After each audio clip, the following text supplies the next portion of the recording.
The Texas football gauntlet. 4 games in 4 days at 4 different levels. What am I getting myself into? First things first, we have to drag our tired butts to the airport way too early in the morning, and then I have to get my Starbucks like the white girl I am. A couple hours later, we land in Houston, get picked up by Lexi's dad, drop our stuff at his house, and say hi to Creed before we head out for game 1. Good boy.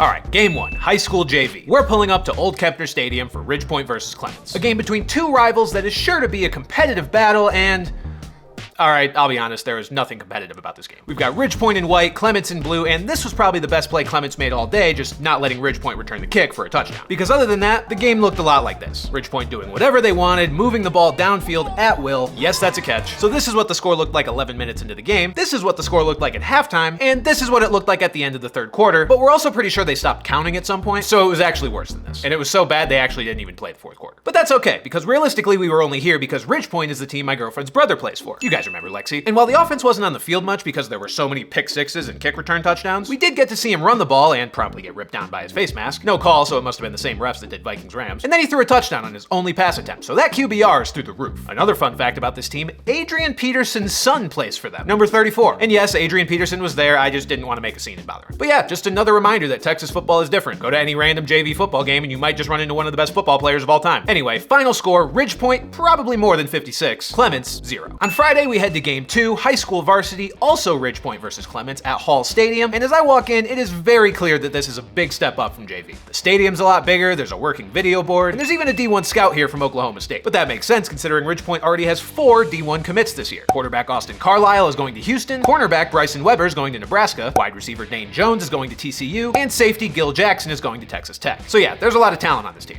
which is why the game played out almost exactly the same way the JV game did. In fact, it was actually even worse, because if you'll recall, the kick returner actually got tackled to open the JV game. Here,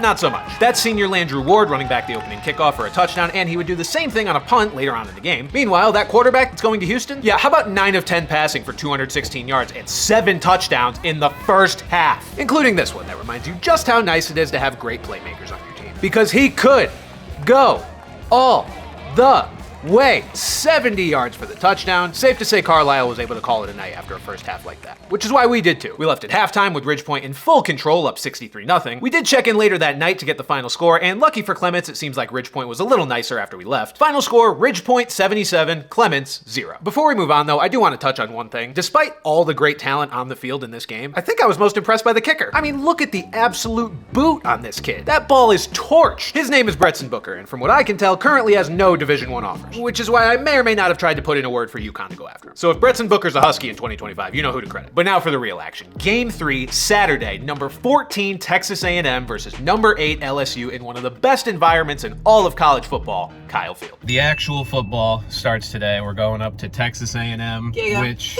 I'm sure you all know is a cult. How do you feel about the cult allegations as an alum?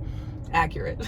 We're almost there. So we drive into College Station, taking all the scenery that the stadium and its surroundings have to offer before one of the biggest games of the college football season. Now you might be noticing that fans are wearing an unusually disproportionate amount of black. Well, that's because if this game wasn't already cool enough, it was also a blackout. Intimidation factor on 100. But enough dilly-dallying, it's game time. So let's take in some of the sounds of the Colt. I mean, stadium.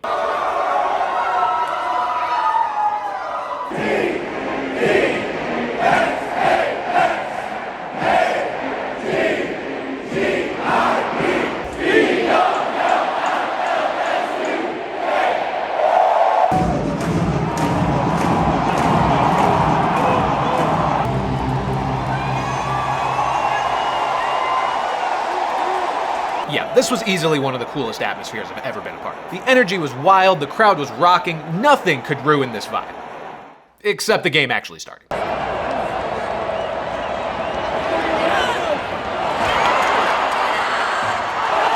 This fumble was on A&M's second drive and came after one of the only passes Connor Wegman was actually able to complete that day. He went just 6 of 18 for 64 yards on the day, which is why we went into halftime with LSU leading 17-7 and why the halftime show was more entertaining than anything the team had done up to that point. In fairness though, I'm not sure any game A&M plays is more entertaining than the halftime show, because their halftime show is electric. The coordination these guys show, bobbing and weaving through each other, is insane. I mean, look at this maneuver the drummers pulled here. That is pure athleticism that I can't even fully comprehend. All right, second half gets underway. But honestly, we don't have much optimism. Wegman looks bad, the offense can't score, we're just expecting more of the same. You know, until A&M makes a quarterback change that baffles LSU beyond belief and allows the Aggies to dog walk the Tigers for the rest of the game.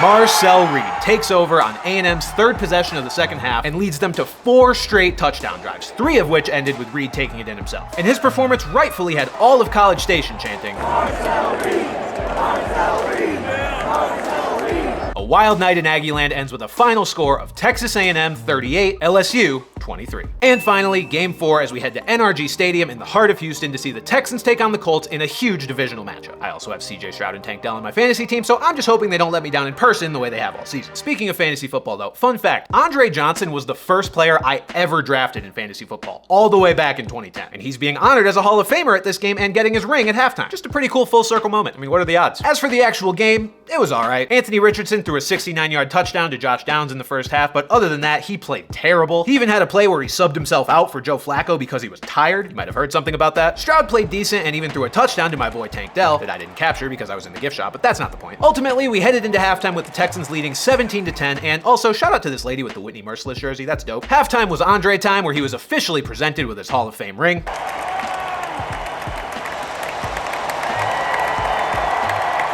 I'm happy as hell. And after that, we were presented with the keys to the game for the second half. And the only reason I'm showing you this is because Cecil Shorts was the one presenting them. And I found that funny. Then we jump into the second half, which gets off to a terrible start as Stephon Diggs goes down with a knee injury in the third quarter. Of course, we would later find out he tore his ACL, so that sucks. As for the rest of the second half, Anthony Richardson and the Colts did their best to make this a game. Jonathan Taylor scores a touchdown to cut the lead to 3. And then a few minutes later, they have one final chance to win it, still down by 3 with 1 second left. They'll need a Hail Mary, but we know Richardson has the arm, and he poops his pants. Final score, Texans 23, Colts 20. And with that, we have officially conquered the Texas football gauntlet, and I am officially more exhausted than I have ever been. All that's left to do now is to go home and sleep for about 13 hours. Would I do this again?